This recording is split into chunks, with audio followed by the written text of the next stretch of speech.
video, I'll be walking you through trading 212 CFDs from a complete standing start, even if you've never traded a single thing in your life. By the end of this video, you'll understand what a CFD is in plain English, no jargon, no fluff, why people trade them, the real draw, the leverage and the increased returns, and the real risks and how that same leverage can cause a big loss, and the real demo showing you how trades are executed. So one of the things most people don't actually understand is what a CFD actually is. Though let's start with the basics, because if you get this wrong, nothing else makes sense.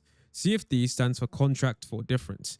And here's the thing you need to understand. When you trade a CFD, you don't actually own anything. And so you not owning anything is something that most people never realize. You see, when you buy a normal share, you own a piece of that company, a real piece, that's yours. With a CFD, you own nothing at all. You're simply making a bet with the broker on whether a price is going to go up or down. And when you close the trade, you and the broker just swap the difference in price the moment you opened it and the moment you closed it.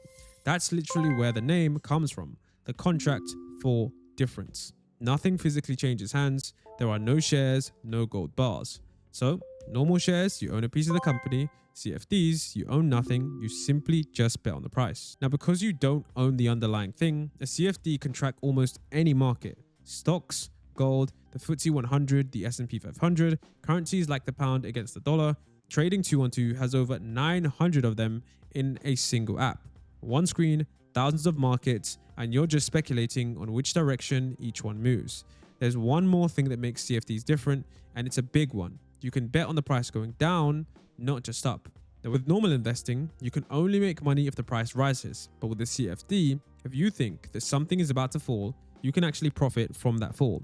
And that's called going short. And it's a huge part of why people are drawn to them. So if you don't even own anything, why do so many people decide to trade these CFDs? And it all comes down to one word: leverage. And leverage is about increased returns.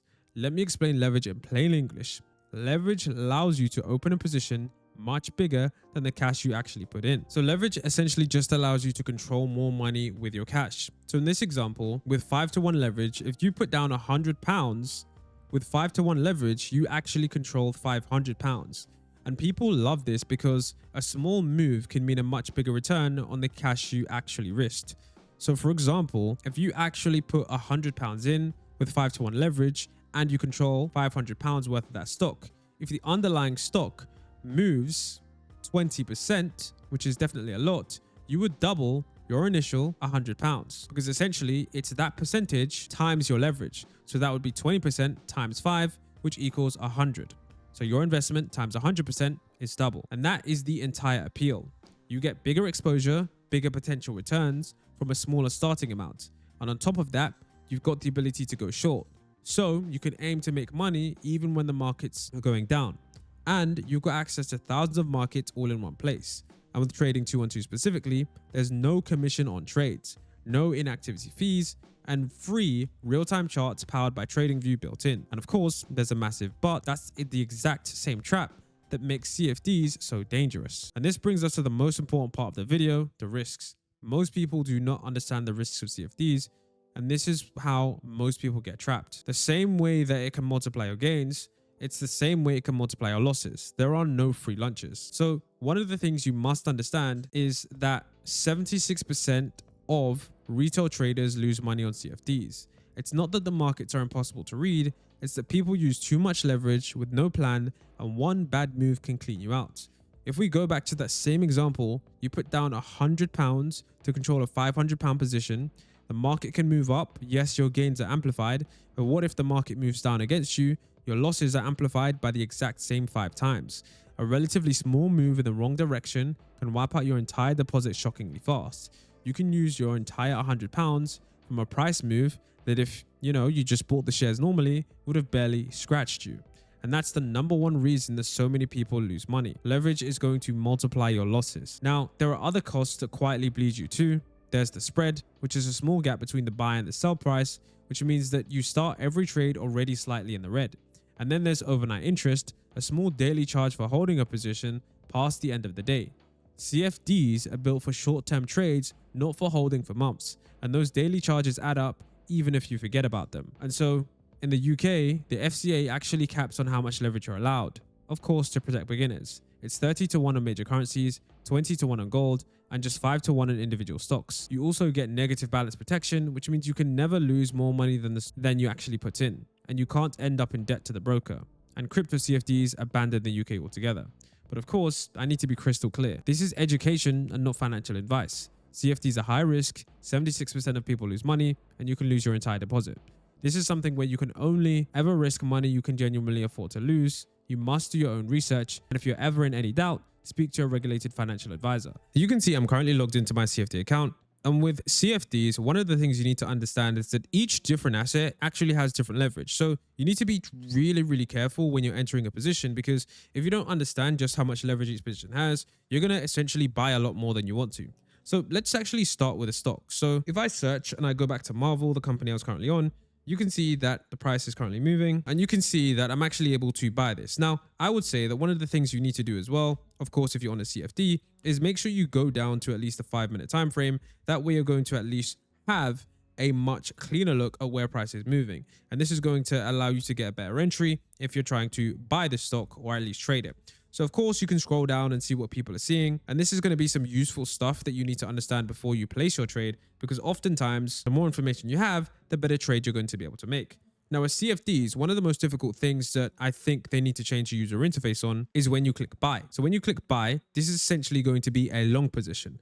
And when you buy, that basically means that you believe that the price is going to continue going upwards.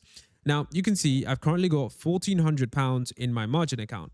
Now, it is a bit weird with how you do purchase stocks here. The default value that they do have is either 100%, which is essentially 5 times leverage. Now, you need to understand the different percentages here. Essentially, each different percentage is just going to be a percentage of your current cash on hand. So if I click 25% here, you can see that that basically means I'm going to be using 25% of my current cash, not anyone else's current cash, 25% of my current cash. And then the big value that we can see in the middle of the screen, that is going to be the value of the final position that I will control using the leverage. So that's 1700. If I were to enter that position now, if price moves either 1% or 2%, that would be amplified by 5 times. So for example, if I do 100% now, you can see that that is essentially all of my margin, okay? All of my margin, so my full £1,400, although it says 1300, because I'll explain why in a second, that would be the full amount of that stock that I am essentially quote unquote buying just for the time. And then if that stock, of course, pops up 10% or whatever, that's £6,800. That is the value that will be affected by the percentage. Now, here's the thing.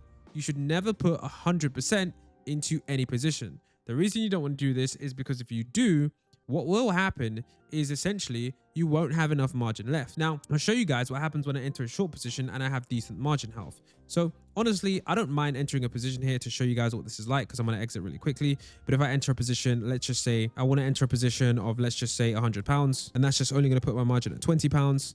I can click done. And of course, another thing as well, we can just click buy here. And of course, it does give you the price volatility risk. So let's say, for example, I buy here. Now that I've entered this position right here, it's going to show me just how much I bought. And remember, I did buy this with leverage, so it is a 5 times leverage position. Now, what it will show you is the results, your total margin and the total value. So it's very clean in terms of what you're immediately able to see. But one thing I do want to show you guys when you are experimenting with this is that you never want to put your entire position. You always want to have some cash on hand. If I click back here and I click my CFD account, you can see that my health is at 99%. Now, what this means is that my margin is essentially enough so that my positions can stay open. Now, essentially, sometimes your margin will actually go down to the point where the brokers will essentially close your account. And this may confuse some of you guys, but essentially what this means is that you need to have a certain amount open so that your positions can close in the event of volatility. So you need to make sure that your margin rate stays between 50 and 100%, because that means you're not going to be in a danger zone. So at 45%, it will warn you you're going to get a margin call so that you need to deposit some money. And if your margin falls below 25% or below, they automatically begin closing your positions until it rises above 25%. And so essentially, the point I'm trying to make here is that when you have money in that CFD account, only put around 20 to 30% so that your margin level doesn't drop too low. Or with increased volatility, they might actually close those positions. And even if they were going to be winners, due to the volatility, they have to protect themselves and close those positions. So that's why even if you're trying to like buy a large amount, you have to understand that that is not the best thing for you to do. So for example, you can just see I just bought 5,000 worth of this stock. I know this is a pretty crazy trade, but I just want to show you guys what happens. And you can see if I go back quickly here, you can see that my health is actually down to 50%. So this is a very, very risky position. And that's why you shouldn't really be doing that, because of course your margin position is going to be not where it needs to be. So I'm going to go ahead and close that right now. Of course, yes, close. And then I'm just going to simply close this. And another thing that I would say you should do, for example, let's say you're about to buy a certain stock. So let's go back to Marvel and we click buy. One thing that you should understand is that when you're buying the different pieces of stock, you have to understand that what you're putting in here is the final stock value. So I'm not putting in a tenner here or £10. I'm actually putting in £2. So you can see the margin underneath. That probably should be highlighted in blue because that actually shows you how much of your capital you're putting in. So you might think, okay, I'm putting £100. Nope, you're actually putting in 20. Okay, I'm putting in £1,000. Nope, you're actually putting in £200. Now, when you're buying, here are some interesting things that you can do to increase your odds of success and just decrease the chances you lose money. So you can essentially set a take profit and stop loss. So let's say I wanted to enter that position of £500 of leverage. What I can do is I can have my take profit be plus £25. So it means that as soon as it goes up to £25 profit, I'm going to essentially just exit that position, or I'm going to have a stop loss so that as soon as it goes down to a certain level, I can essentially see the amount that I will lose. So if I only want to lose, let's say, for example, on this position, I only want to lose £4 or £3, I can basically change it. So that is my reality. So here I can see that I can change it until I'm only going to lose £5. Now, remember, guys, you don't want to essentially do it just based on the pound value. You essentially want to make sure that you do it based on the actual price target. I think for most traders, they're going to be using price as a way to determine their profit / stop loss. But for some of you guys who only want to lose a certain amount, let's say, for example, I only want to lose £5, I would hit the little double arrow icon and then I can put in a -5 here. And then it's going to be basically like, okay, the most I can lose on this trade is now £5. So even if I enter this, okay, and I might lose £5 on this, the most I'm going to lose on this trade right here is completely £5. So it's going to have my stop loss. And so I'm just going to go ahead and close that.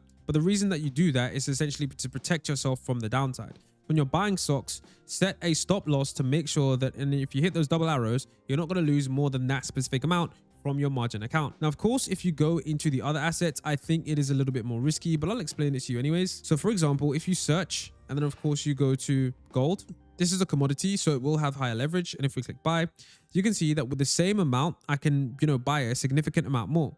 So you can see my same $1,300 that could only buy $6,000 worth of stock can now buy £27,000 worth of gold in a contract for difference. So you can understand why people use leverage, because of course, if the price of gold starts going up and I just hit buy, that is going to be a significantly large amount of money.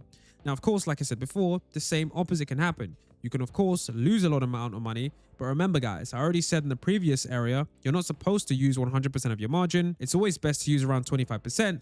So that way you have at least some of your margin area. That way if price starts going down, you're able to still close your positions. As always, take profit, stop losses. Those are the things that are very, very good. Now, of course, with forex, if you want to go ahead and buy, once again, I'll show you what 100x. I'll show you guys with margin. Once again, I can buy around £40,000. You can see once again, this is extremely high. Never use 100% of your margin. Always, I would say 20 to 30%. But of course, remember, always set a stop loss. That way you know exactly how much money you can lose from that specific position. Now, of course, some other areas that help you make an informed trading decision. These other areas, you can, look at what other people are talking about. Oftentimes, you'll see a lot of posts within the comments. With stocks, it is a lot better. For example, if we go back to that stock that I was looking at earlier, this is going to be a lot more useful because people are posting nearly every hour, almost every minute, and they're essentially giving you some alpha.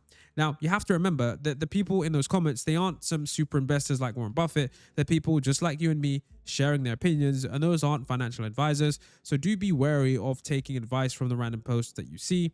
Some people are going to be more bullish and some people are going to be more bearish. Of course, you can ask an AI specific questions about specific stocks, which is of course going to be super useful. Now, of course, if you have your CFD account, you can go on your history. Here's where you can check the total result of all the different trades you've made.